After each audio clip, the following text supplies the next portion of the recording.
Hey, welcome to Graphic Policy Television GPTV. I'm Brett. In my hands is Star Runner Chronicles Dark Star. It's written, edited by James Watson, penciled by Leo Cordeiro, inks by Carlos Eduardo, colors by Mohan Sivakami, lettering by Wilson Ramos Jr., cover art by Nahuel Lopez Quadia in Inicielo of Magnus Arts. This collects 1 through 3. The issues 1 through 3. Collects issues 1 through 3, and published by Atlantis Studios. This was interesting. I've never read this series. I did not read the first volume. This seems to be at least a second volume I'm going to go with of the series.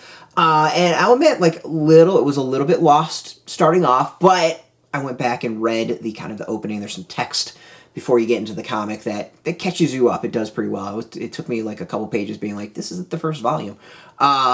But once I read that, I was totally fine. I felt like I didn't miss a whole lot from there. So Atlantis, Atlantis Studios hooked us up with this, but Dark Star, it is about a girl named Aurora Palmer. She's got some powers. Her parents were from a different planet. She's been orphaned. Previously, a volume, she currently discovers those powers, and here she's kind of coming to terms with them about what that means and about the boy she likes. Aww. There's a new girl in the school who is kind of mysterious. I'm not going to spoil some things about that. But, she has to deal with her new power. She has to deal with some competition in the school. And, of course, what it means to be an alien on a different planet. And maybe some other people are looking for her. Interesting, intriguing. It was a pretty solid series. This is the vibe I got off of this. It's very kind of like CW superhero. I'm not knocking that. It's not a negative at all, but it has that soap opera vibe about it, but more towards the tween set. Adults can still dig it. That's not an issue at all. But it definitely feels like something that would fit right at home at the CW. And again, not knocking that. That's not a negative. It's just what I think kind of the vibe I got from the audience. The story I like. There was just kind of a natural build towards it.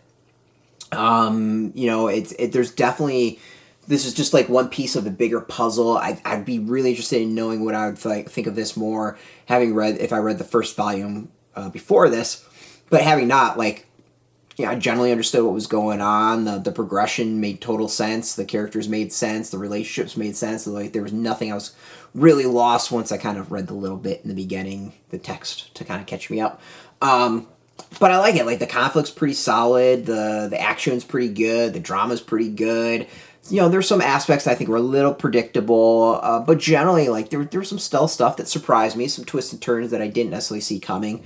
So overall, I like it. It's a good kind of sci-fi teen soap thing. It's entertaining. I want to read more. I want to see more of this world. I'd actually be really, really interested in seeing more of it all. Art, I think, was pretty good. It's consistent.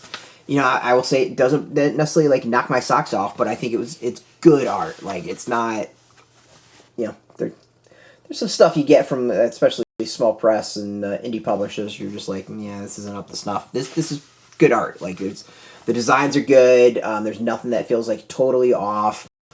Things that stood out to me, it didn't feel exploitative at all. There wasn't really bad, hey, we're gonna put the teen girls in short shorts, or also give really cheesy art moments, artistic moments.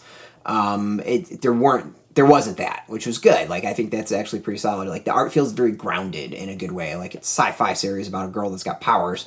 How grounded can it be? But no, overall it feels very realistic, grounded in a good way.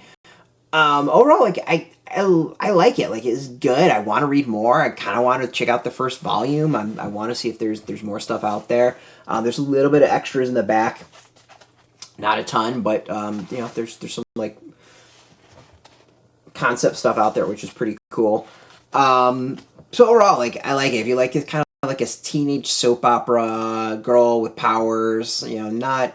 It was actually original too. This isn't just a riff on Supergirl or Superman. Anything like that. There's some interesting stuff to it.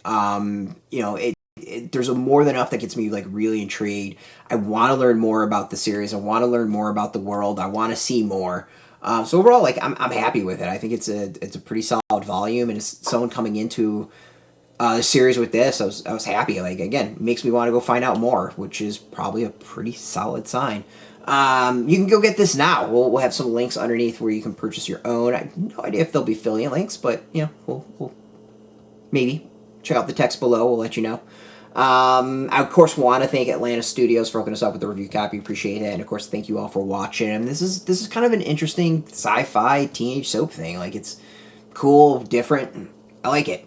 Go get it now. I mean, this is definitely some solid small press release. If you want the latest comic news, check us out every single day at graphicpolicy.com. We're on Twitter, Facebook, YouTube, Tumblr, all at Graphic Policy, keeping it nice and consistent. Until next time, keep reading those comics, and keep it geeky.